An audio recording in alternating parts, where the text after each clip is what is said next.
성장이라는 주제로 나눈 네 번째 예, 네 번째 설교가 되겠습니다. 우리 제목을 크게 한번 같이 읽어보겠습니다. 시작. 여호와의 아름다움을 바라보며. 네, 오늘 읽은 이 시편이 저자가 다윗입니다. 다윗의 시라고 되어 있죠. 다윗이 몇 살까지 살았습니까? 혹시 기억나시는 분 계세요? 다윗은 예, 어, 골리앗을 때려 눕힌 게 대강 몇 살이었죠? 대강 한 17살쯤 됐을 때입니다. 다윗은 드물게 성경에서 그의 인생이 아주 자세하게 기록된 사람이에요. 다윗처럼 그의 인생이 아주 어릴 때부터 이제 노년에 이르도록 그의 인생을 자세히 기록한 인물이 별로 없습니다. 다윗은 골리앗을 때려 눕히기 이전에 이미 부르심을 받았습니다. 10대 그렇죠? 어떤 부르심이었어요? 왕으로 부르심을 받았죠. 왕으로 기름 부음을 받았고 그리고 계속 다윗 스토리가 쭉 나오면서 그의 20대가 성경에 나오고 그의 30대도 성경에 나오고 그다음에 그가 왕이 되어서 통치하는 동안 계속 그와 직접 간접적으로 연결된 사건들이 나오면서 다윗이 어떤 인물인가, 다윗이 어떤 삶을 살았는가가 잘 드러납니다. 다윗은 70세까지 살았죠. 그의 죽음까지도 성경에는 자세히 기록이 되어 있습니다. 다윗의 인생을 성경에 기록된 그 인생을 보면요. 한 신자가 어떻게 자라가는지가 잘 드러나요. 성경에 기록됐잖아요. 다윗의 인생을 보면서 어, 하나님을 믿는 신자의 성장이 어떻게 이루어지는지를 우리가 볼 수 있다는 겁니다. 자, 근데 오늘 이 시편 다윗이 썼죠. 다윗이 아마 좀 나이가 들어서 쓴 것 같은데요. 이 시편에 보면 성장과 관련하여서 굉장히 중요한 한 가지 요소가 나옵니다. 우리 크리스찬의 성장에 있어서 정말 결정적인 중요한 것이 한 가지 나옵니다. 그게 무엇인지 한번 찾아보겠습니다. 방금 우리 태윤이가 성경을 봉독했는데, 자, 시기 때문에 우리가 얼른 이게 참 내용이 파악이 좀 안 될 수도 있지만 다윗의 상황이 어떻습니까? 이 시를 쓸 때 상황이 편했습니까? 아니면 힘들었습니까? 편하지 않았죠. 예, 아주 어려운 상황이었습니다. 심각한 어려움에 있는 가운데 이 시를 쓴 겁니다. 몇 구절을 찾아보죠. 12절 우리 같이 읽어볼까요? 시작. 내 생명을 내 대적에게 맡기지 마소서. 미증자와 악을 토하는 자가 일어나 나를 치려함이니이다. 다윗이 하나님께 기도하는데 이런 기도를 했다는 건 어떤 상황입니까? 지금 어떤 자들이 일어나서 다윗을 어, 치는데 공격하는데 어떤 방법으로 공격한다는 거죠? 위증이라는 표현을 했습니다. false witness라 그랬습니다. 오늘날식으로 말하면 어떤 공격이죠? 이거 댓글을 막 악성 댓글을 다는 거죠. 그렇죠? 그리고 가짜 뉴스를 막 생산해 가지고 SNS에서 공격하는 거예요. 저 사람 사기꾼이야. 저 사람 뭔가 뭐 잘못했어. 무슨 뭐 죄를 지어서 이런 식으로 가짜 뉴스로 사람을 공격하는 것과 비슷한 일이 다윗에게 지금 일어난 겁니다. 여러분 만약에 여러분이 인터넷상에서 SNS나 이런 데서 가짜 뉴스나 악성 댓글로 공격을 받는다고 하면 생각을 해보십시오. 그거 감당하시겠습니까? 참 쉽지 않습니다. 정말 쉽지 않아요. 무섭습니다. 그 공격이. 다윗이 그런 큰 스트레스를 받으면서 밤잠을 자지 못하는 고통을 아마 겪었던 것 같아요. 그 가운데 하나님께 나와 부르짖는 겁니다. 좀 더 보겠습니다. 그의 시련을. 2절을 볼까요? 같이 읽겠습니다. 시작. 악인들이 내 살을 먹으려고 내게로 왔으나 나의 대적들, 나의 원수들인 그들은 실족하여 넘어졌도다. 자, 앞부분 보면 뭘 할 수 있습니까? 악인들이란 건 이제 여기서 다윗을 대적하는 사람들이죠. 어느 정도로 다윗을 공격했습니까? 다윗의 살을 먹으려고 할 정도였어요. 물론 이게 시적인 표현인데 뭐 시적인 표현이지만 아주 그 포악하게 무자비하게 다윗을 공격했다는 걸 알 수 있습니다. 거의 뭐 이제 죽이고자 한 걸 알 수 있죠. 어, 얼마나 다윗이 힘들었겠습니까? 이런 어려움을, 이런 공격을 사람들한테 당했으니까요. 자, 한 절만 더 읽어보죠. 3절 읽겠습니다. 시작. 군대가 나를 대적하여 진칠지라도 내 마음이 두렵지 아니하며 전쟁이 일어나 나를 치려 할지라도 나는 여전히 태연하리로다. 군대가 일어나서 다윗을 어, 공격한 적이 있나요? 성경에 기록된 것만 해도 여러 번 있습니다. 그가 젊었을 때 20대에 여러 번 당했죠. 누가 군대를 이끌고 다윗을 공격했습니까? 그 당시 왕이었던 사울이 사울이 어, 다윗을 지명수배를 때리고 다윗을 잡고자 군대를 동원했었습니다. 여러분, 군대가 나 한 사람을 잡으려고 샅샅이 나라를 뒤지고 다닌다고 생각하면 그 얼마나 그 스트레스가 크겠습니까? 다윗은 왕이 된 후에도 군대에게 쫓긴 적이 있습니다. 언제죠? 누구의 지휘를 받는 군대에 쫓겼습니까? 왕이 된 이후에요? 그의 아들 압살롬이 반역을 일으켰습니다. 그래서 대부분의 이스라엘 군대가 압살롬 편이 되었고 반란을 일으키니까 다윗은 할 수 없이 도망가야 됐죠. 그러니까 아들이 이끄는 군대에 다윗은 쫓기는 일까지 당했어요. 얼마나 이거 참 말로 표현할 수 없는 큰 어려움을 당한 겁니다. 자, 이런 역경을 당했을 때 다윗이 어떻게 했죠? 자, 보겠습니다. 이런 역경 앞에서 어떻게 했는지 7절을 우리 같이 읽겠습니다. 시작. 여호와여, 내가 소리내어 부르짖을 때 들으시고 또한 나를 긍휼히 여기사 응답하소서. 이건 우리 크리스찬들이라면 당연히 하게 됩니다. 시련을 겪으면 우리가 어떻게 해야 되죠? 하나님 앞에 나아가 부르짖습니다. 하나님 도와주세요. 하나님 살려주세요. 하나님 저 이거 감당 못합니다. 저 어떻게 해야 됩니까? 라고 울부짖고 하나님 앞에 매달리는 기도를 하죠. 다윗도 똑같이 그렇게 했습니다. 좀 더 말씀을 보겠습니다. 11절, 12절도 같이 읽겠습니다. 시작. 원수들이 엿보고 있으니 나를 안전한 길로 인도하여 주십시오. 그들이 거짓으로 증언하며 폭력을 휘둘러서 내게 대항해 오니 내 목숨을 내 원수의 뜻에 내맡기지 마십시오. 하나님께 간절히 기도합니다. 솔직한 기도죠. 하나님, 이 위기에서 저를 구해 주시고 저 원수들이 저를 죽이려고 합니다. 저를 모함합니다. 주님 막아주시고 살려달라고 풀어달라고 간절히 기도합니다. 자, 그러면 다윗의 이런 기도가 응답되었을까요? 예, 응답되었죠. 예. 물론 다윗은 이제 어떤 특정한 사건을 가지고 얘기하는 건 아니라 좀 여러 사건을 같이 얘기를 하고 있는데 이런 위기 가운데서 그가 기도했을 때 하나님의 응답을 받은 적이 있죠. 여러 번 응답을 받았습니다. 이 시에도 나오잖아요. 응답 받았다는 것이. 자, 한번 보겠습니다. 1절 처음에 그가 시작했을 때 1절을 이렇게 시를 시작하면서 얘기했죠. 1절 같이 읽겠습니다. 시작. 여호와는 나의 빛이요 나의 구원이시니 내가 누구를 두려워하리요. 여호와는 내 생명의 능력이시니 내가 누구를 무서워하리요. 이 시편 27편 1절로 만들어진 찬양도 있죠.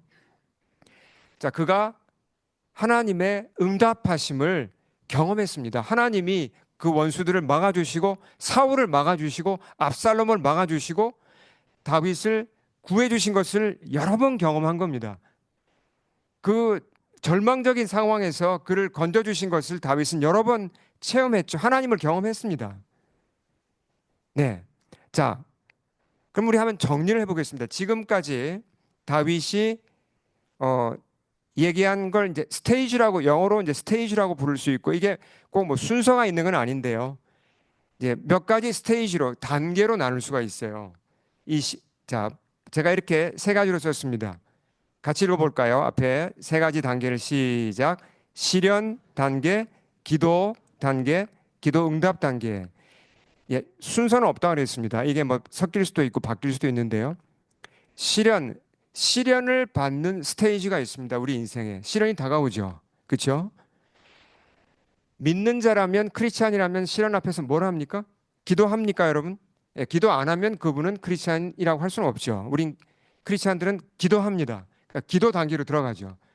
기도가 뭐 길어질 수도 있고 짧을 수도 있고 그러나 우린 기도합니다. 하나님께 엎드려서 다윗처럼 도와달라고 간절히 때로는 부르짖고 울부짖고 또 때로는 뭐 잠잠히 기도하기도 하지만 기도합니다. 기도하는 단계가 있죠.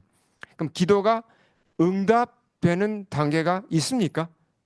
기도 응답되는 이 단계를 경험해 보셨다. 한번 손들어 보시겠습니까? 대부분 다 경험해 보셨죠. 그렇죠. 내 기도가 응답되는 걸 우린 경험해 보았습니다. 예, 여러분 기도 응답을 받으시면 제가 늘 강조하죠. 그 써놓으셔야 됩니다. 안 써놓으시면 자꾸 잊어버려요. 예, 꼭 기록해 두셔서 그 가보로 여기셔야 돼요. 그래서 내가 힘들 때 믿음이 흔들릴 때 그 내가 기록해둔 그 기도 일기를 꺼내서 보면서 아, 하나님이 이렇게 응답하셨지. 맞아.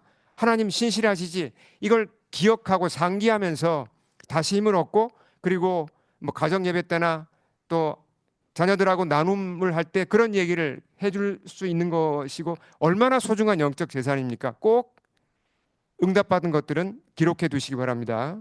아멘. 자, 이 세 가지 단계에 우리가 잘 아는 겁니다.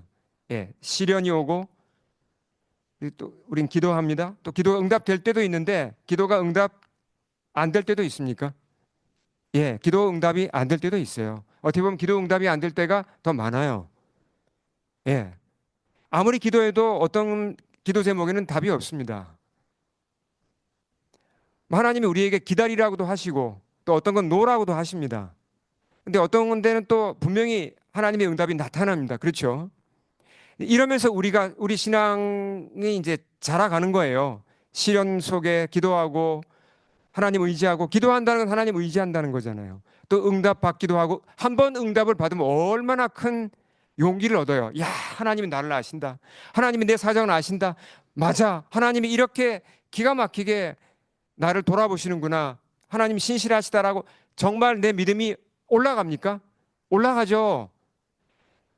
이렇게 내가 고개가 숙여지고 막 디스커리지 되고 기운이 빠졌다가 한 번 이렇게 응답을 경험하면 믿음이 다시 상승합니까, 여러분? 상승하죠. 작은 것에도 하나님이 기도에 응답하십니다. 이번에 우리 겨울 수련회 피어나는 제자들 겨울 수련회 때 눈이 예보가 되어 있어서 저는 이제 일기예보에 굉장히 제가 신경을 쓸 수밖에 없죠. 근데 뭐 처음에는 5cm 그랬다가 10cm, 이제 15cm. 근데 계속 눈이 이렇게 증가하는데 기도했습니다. 하나님 이거 도와주셔야 됩니다. 최소한 올라가는 날 눈이 오지 않게 하시고 내려오는 날 눈이 오지 않게 도와달라고 기도했는데 절묘하게 언제 눈이 왔습니까? 예, 금요일 밤부터 눈이 왔어요.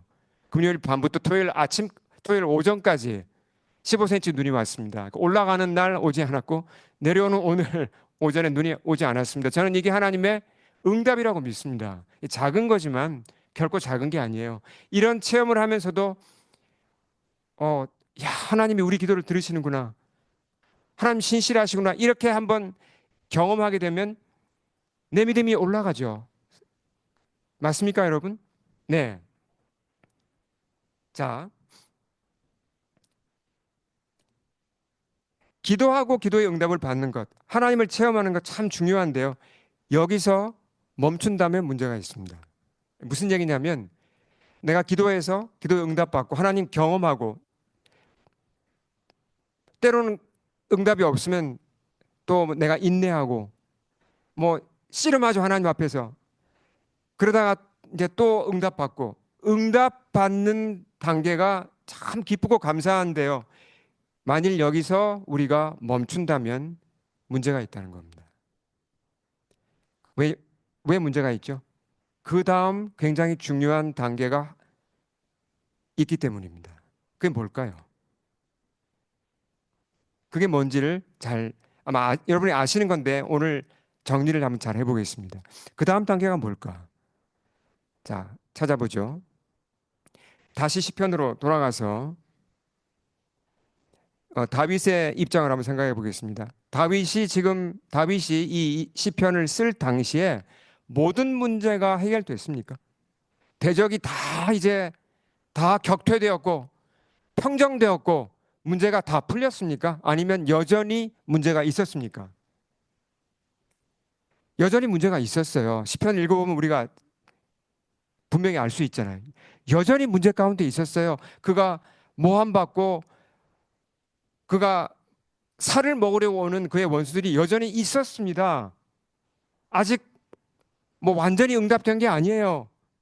근데 다윗이 이런 얘기를 합니다. 4절에서. 자, 같이 읽겠습니다. 4절 시작. 내가 여호와께 바라는 한 가지 일 그것을 구하리니 곧 내가 내 평생에 여호와의 집에 살면서 여호와의 아름다움을 바라보며 그의 성전에서 사모하는 그것이라. 학성 형제님 오늘 찬양 성공 그거 오늘 본문이 이거란 걸 알고 성공했나요? 전 굉장히 놀랐어요. 지금 겨울 수련회 섬기느라고 또 토요일에 시험 봤죠. 시험 보고 오늘 또 뭐 계속 오늘 오전까지 계속 이제 리더로서 수련회 섬기느라 바빴는데 또 주일 예배 찬양 인도를 맡았는데 가사 한번 띄워주시겠습니까? 마지막 찬양 가사 한번 볼까요? 우리가 불렀던 찬양. 자, 나의 평생에 단 한 가지 소원 주의 아름다우심을 보며 사랑 노래하는 것.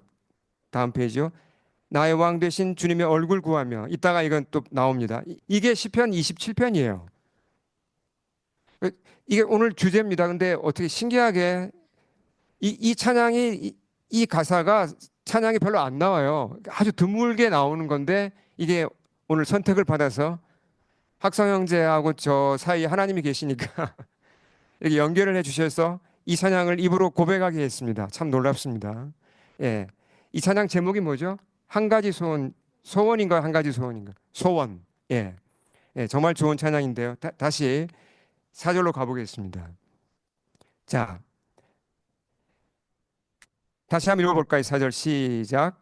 내가 여호와께 바라는 한 가지 일, 그것을 구하리니 곧 내가 내 평생에 여호와의 집에 살면서 여호와의 아름다움을 바라보며 그의 성전에서 사모하는 그것이라.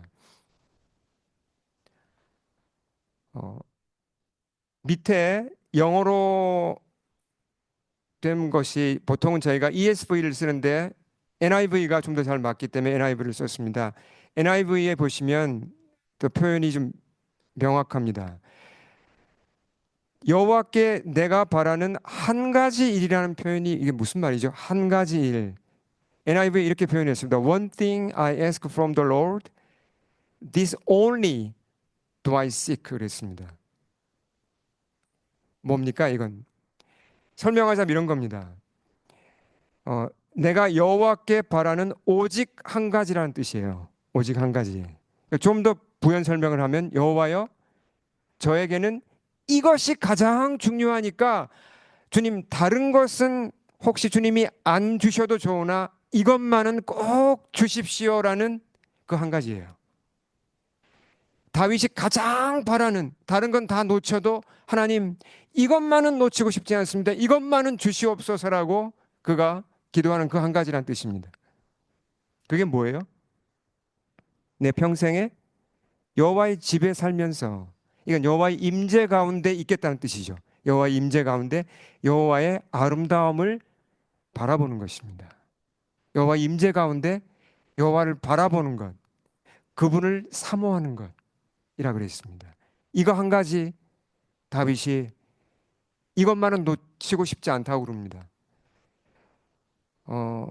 네, 조금 이상하지 않으세요? 자, 상황을 보셔야 됩니다. 다윗이 지금 어떤 상황이라고 그랬죠? 문제가 해결됐습니까? 대적들이 다 물러갔습니까? 전쟁이 끝났습니까? 아니요. 여전히 문제가 있어요. 사람들이 자기를 공격하고 있고 위기에 처해 있습니다.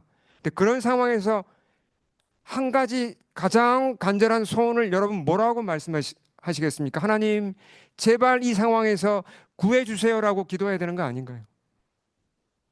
하나님 살려주십시오. 제발 저의 대적들을 좀 물리쳐 주십시오. 저는 다른 소원은 없습니다. 이렇게 하는 게 맞지 않나요? 다윗은 그 기도는 싹 없어졌어요. 그리고 하나님의 아름다움을 바라보며 하나님의 임재 가운데 있는 것, 저는 그거면 족합니다. 다른 거 안 주셔도 괜찮습니다라고 고백하는 겁니다. 좀 이상하지 않나요? 다윗이 살짝 좀 정신이 좀 오락가락한 건가요? 너무 스트레스를 받아가지고. 아니면 지나친 균형을 잃은 신비주의에 빠진 겁니까? 아니면 현실을 도피하는 겁니까? 아니요, 전혀 그렇지 않습니다. 다윗처럼 현실을 직시하고 현실에서 일을 잘한 사람이 없습니다. 다윗이 왕이었잖아요. 얼마나 정치를 잘했습니까? 다윗처럼 그렇게 나라를 잘 다스린 사람이 없어요. 그는 현실을 도피하지 않았고 이상한 신비주의에 빠진 적이 전혀 없습니다. 그럼에도 불구하고 그가 진심으로 이렇게 고백한 겁니다. 저에게는 다른 소원, 그 어떤 소원보다 다른 거 다 안 주셔도 되는데 이것만은 주시옵소서. 여호와의 임재 가운데 있기 원합니다. 여호와의 아름다움을 바라보는, 주님을 사랑하는 것, 주님과 함께 있는 것, 이것만은 주시옵소서라고 그가 기도한다는 겁니다. 여러분, 이것이 바로 여호와의 아름다움을 바라보는 것, 그분의 임재 가운데 있는 것, 이것이 바로 그 다음 스테이지예요. 스테이지 처음이 뭐였죠? 시련이 옵니다. 그렇죠? 시련 스테이지가 있어요. 두 번째 스테이지가 뭐였죠? 기도 스테이지가, 우린 기도합니다. 세 번째가 기도 응답받는 스테이지가 있죠. 거기서 머무는 게 아니라 다음 단계가 여호와 한 분만으로 만족한다는 고백이 나오는 겁니다. 여호와의 아름다움, 주님의 임재 가운데 있으면 저는 만족합니다라는 그 스테이지가 있다는 겁니다. 그걸 조금 더 생각해 보겠습니다. 자, 어,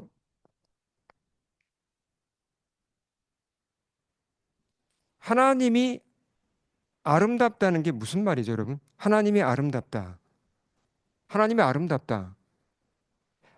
정말 하나님이 아름답다고 여러분 느끼십니까? 한번 손을 한번 들어보시겠어요? 한 번이라도 난 느낀 적이 있다. 하나님 정말 아름답고 세상 그 어떤 아름다움보다 하나님 아름답다. 또는 하나님이 세상의 그 어떤 즐거움보다 하나님 그분이 내게 가장 큰 즐거움이다. 이런 걸 조금이라도 경험해 보신 분 한번 손 들어 보시겠습니까?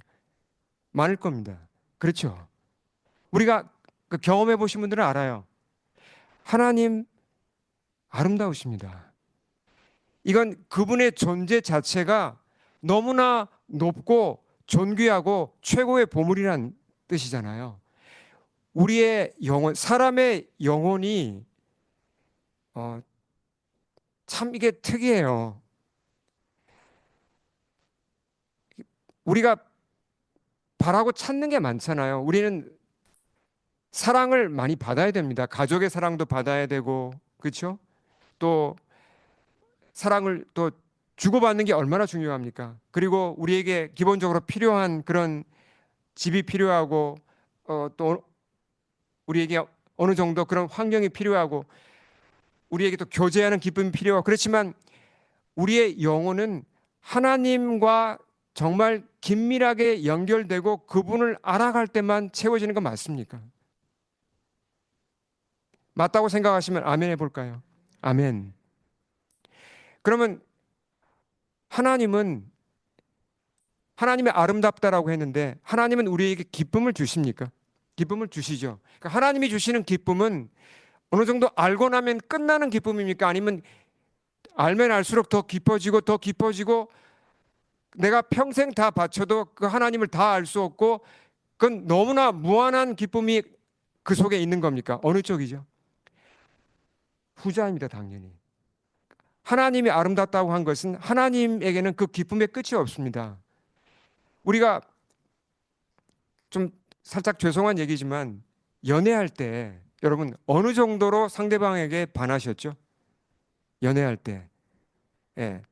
물불 안 가리잖아요, 대부분. 한번 이렇게 그 눈이 맞고 내가 마음을 이렇게 저 사람이 내 짝이다 이렇게 되면 정말 어 마음을 뺏기죠. 그러면 정말 이제 다른 거 다 포기하라도 그 사람을 얻고자 이렇게 뭐 시간 바치고 다 이렇게 다 드리잖아요. 그래서 결혼하죠. 그 좋은 겁니다. 근데 여러분 살아보시니까 어, 그, 그 기쁨이 어, 영원한 기쁨입니까? 아니면 생각보다는 좀 작은 기쁨입니까? 말씀을 잘 하셔야 돼요. 우리 표집사님 같이. 예, 주님 안에서는 이 그죠 부부의 사랑이 그 영원한 기쁨이 될 수 있습니다. 그렇죠. 그렇지만 그 기쁨만 가지고 인생을 살아가기에는 예, 부족해요. 네. 처음에는 그렇게 크게 보이고 저 사랑만 얻으면 내 인생은 다른 게 필요 없다. 나는 어, 저 사람만 있으면 돼. 난 뭐든지 할 수 있어. 그렇게 그 사람과 그 사랑이 커 보이고 정말 그거 하나면 다 될 것 같았는데 살아보면 그렇지는 않잖아요. 왜냐하면 그것은 유한한 사랑이죠. 그렇잖아요. 유한한 아름다움이고 유한한 만족이에요. 근데 하나님에게는 끝이 없습니다. 하나님이 영원하다고 표현할 때 우리가 주목해야 되는 게 뭐냐면 하나님은 우리에게 영원한 기쁨, 영원히 다 둘러봐도 영원히 조사해봐도 다 이렇게 볼 수 없을 만큼 그렇게 다양하고 크고 너무나 넓고 높은 사랑을 가지고 계시고 그 사랑으로 우리를 사랑하시고 그렇게 큰 아름다움, 무한한 아름다움을 가지고 계시다는 겁니다. 우리가 그 맛을 조금만 보았는데도 하나님께 반했잖아요, 여러분. 하나님께 반하셔서 여기 지금 모여 계신 거잖아요. 주일에 이 추운 날에 왜 여기 계십니까? 하나님의 사랑에 반하셨잖아요. 그 사랑의 맛을 보니까 여러분 하나님 떠날 수 있습니까? 그리스도를 떠날 수 있습니까? 못 버리죠. 어떻게 버려요? 그 다윗의 이 표현에 짧은 단어지만 여호와의 아름다움을 바라본다는 것 속에는 정말 많은 게 있는 겁니다. 이 속에 천국이 들어있고 이 속에 우리의 구원이 들어있고 영원한 기쁨과 우리의 어떤 앞으로 펼쳐질 그런 영원한 삶이 이 속에 다 들어있다는 거죠. 예. 그러니까 다윗이 설사 이 세상에서 혹 뭐 내가 이 세상에서 죽더라도 이 자리에서 내가 모든 걸 다 잃어버리더라도 하나님 한 분 내가 바로 붙잡으면 나는 잃어버리는 게 아니야. 그런 고백을 하는 겁니다. 여러분 그 고백이 맞습니까? 아멘. 그래서 우리가 시련을 겪습니다. 기도해야죠. 기도하면서 많이 성장합니다. 기도 응답 받으면 더 많이 성장하죠. 근데 거기서 머물 게 아니라 이 하나님의 아름다움을 바라보는 단계로 가야 된다는 겁니다. 조금 더 제가 설명을 해보겠습니다. 제가 이 영화를 한 1년 전에도 보니까 인용한 적이 있는데요. 보신 분 계세요? 굉장히 명작이죠. 안 보신 분들은 보실 필요가 있습니다. 참 명작인데요. 어, 그러니까 탈옥 얘기입니다. 탈출. 그러니까 주인공 앤디가 이제 살인을 저질렀다는 누명을 쓰고 종신형을 선고받고 예, 그 쇼생크 주립 교도소에 수감이 됩니다. 그 교도소가 넓어요. 근데 교도소도 하나의 그 사회이죠. 하나의 소사이어티입니다. 그 속에서 어 이제 이게 서열도 있어요. 교도소 안에 죄수들 중에서 힘이 세면 그 안에서도 그래도 좀 뭔가 좀 편히 지냅니다.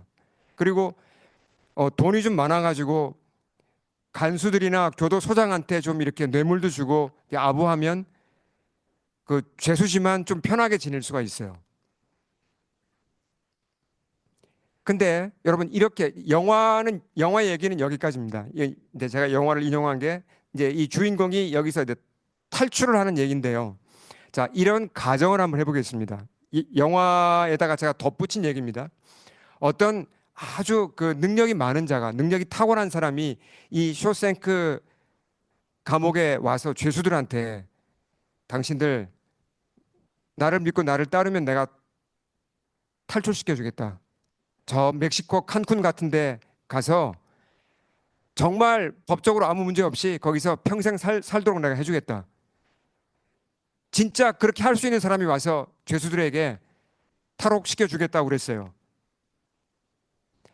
여러분이 죄수라면 어떻게 하시겠습니까? 따라가시겠습니까? 아, 저는 싫어요. 그냥 감옥이 좋아요. 여기서 그동안 쌓은 게 있는데, 그동안 이 자리까지 오르기까지 내가 쌓은 게 있는데, 아, 난 이 못 버립니다. 여기 있을래요. 감옥에 머무시겠습니까? 아니면 감옥을 벗어나서 칸쿤으로 가시겠습니까? 어, 이건 너무나 뻔한 답 아닙니까? 감옥 속에서 아무리 그동안 뭐 인간관계 잘해가지고 열심히 뭐 노력하고 아부하고 해서 잘 쌓았다 그래도 그건 감옥 아니죠. 그렇잖아요. 이게 어 이제 비유가 약간 좀 이게 좀 조금 이렇게 잘 맞지는 않는데요. 우리가 살고 있는 세상이 감옥은 아닙니다. 감옥은 아닌데 비유하자면 그렇다는 얘기죠. 그러니까 하나님과 하나님 나라가 워낙 아름답고 워낙 높고 워낙 이게 크고 멋지기 때문에 하나님과 하나님 나라를 보다가 이 세상을 보면 마치 감옥처럼 보일 수도 있다는 겁니다. 그 정도로 초라해 보일 수 있다는 거예요. 이 세상을 결코 폄하하는 얘기는 아닙니다.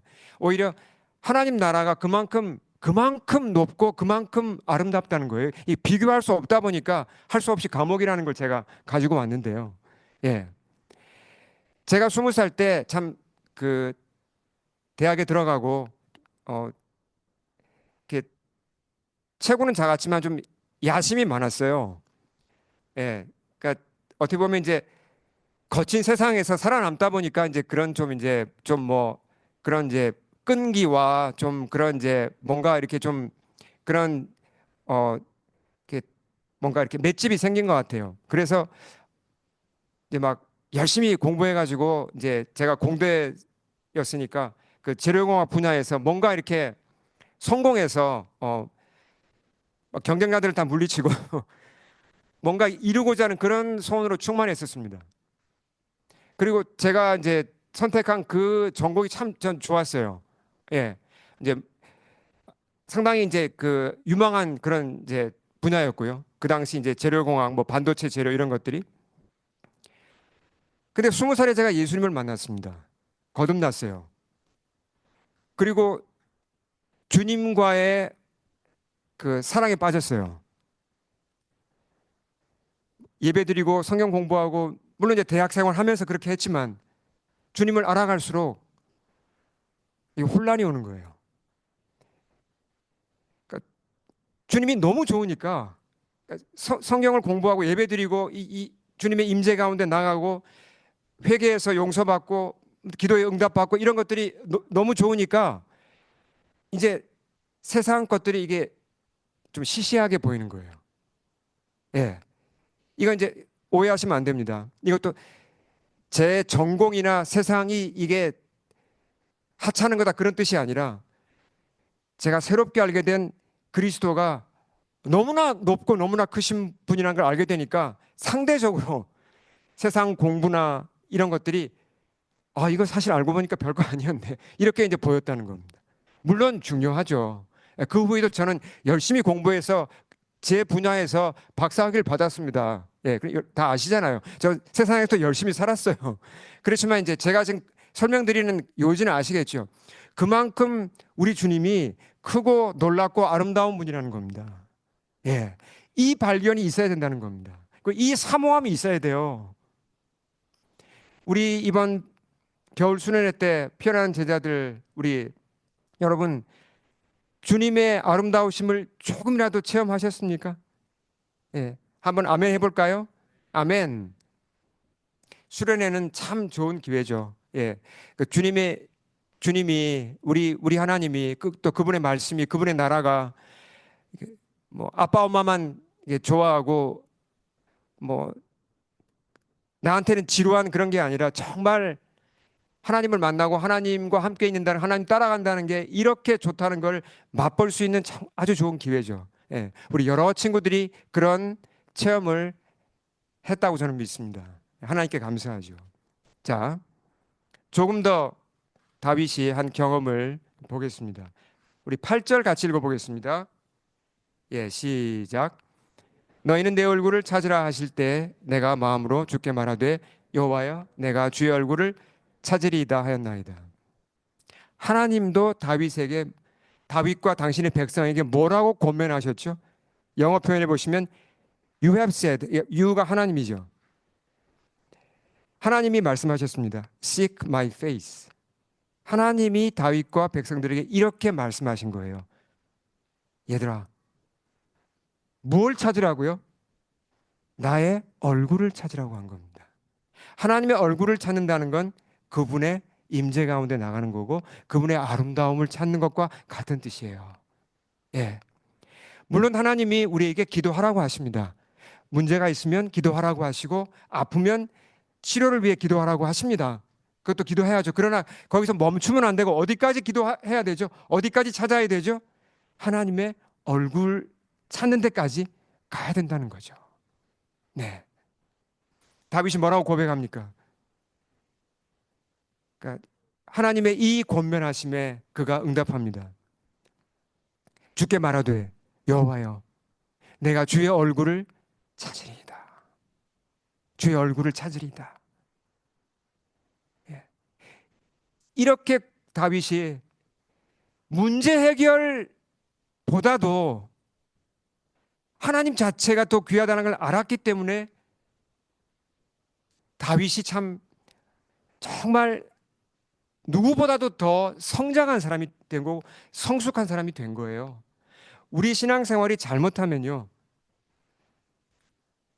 내 문제를 해결하는데 도움을 주시는 하나님, 그리고 그냥 마침표 찍고 끝나기가 쉬워요. 저 사람은 보니까 기도 응답 아직 못 받은 것 같네. 왜 이렇게 살아가는 게 힘들지? 왜 이렇게 환난이 많고 왜 이렇게 뭐가 안 풀리지? 뭐 죄가 있나? 뭐 이런 분위기가 되면 그건 완전히 이건 잘못 가는 거죠. 그렇잖아요. 그러니까 아차하는 순간에 우리는 이 함정에 빠집니다. 어떤 함정이요? 하나님을 내 문제 해결사로만 생각하는. 하나님이 도와주시면, 하나님이 내 기도에 응답하시면 할렐루야 기쁨이 충만하죠. 근데 그러다가 또 문제가 없으면 어떻게 됩니까? 하나님을 내 문제 해결사로만 생각하면요, 문제가 없을 때는 기도가 간절하게 나옵니까? 기도 안 하죠. 왜 합니까? 지금 문제가 없는데. 기도 제목이 없어요. 기도하고자 하는 이 소원이 없습니다. 잘못된 거죠. 문제 해결할 게 없더라도 어떤 기도 제목이 있어야 된다는 거죠. 이 8절에 응답해서 하나님이 말씀하시잖아요. 하나님의 얼굴을 찾고 하나님의 임재를 찾고 그분을 더 알고자 하고 그분의 아름다움을 더 알고자 하고, 사실 이게 가장 큰 즐거움이고 가장 큰 기쁨인데 이 단계를 알아야 우리가 성장하는 겁니다. 믿으십니까, 여러분? 아멘. 그러면서 다윗이 시편을 끝내면서, 그의 시를 끝내면서 백성들에게 이렇게 권면하고 마칩니다. 우리도 14절을 읽고 마치겠습니다. 시작. 너는 여호와를 기다릴지어다. 강하고 담대하며 여호와를 기다릴지어다. 문제 해결보다도 먼저 여호와 그분 자체를 찾고 기다리라고 다윗이 권면하면서 그의 시를 마칩니다. 우리 함께 기도하겠습니다. 주님 앞에 머리 숙이겠습니다.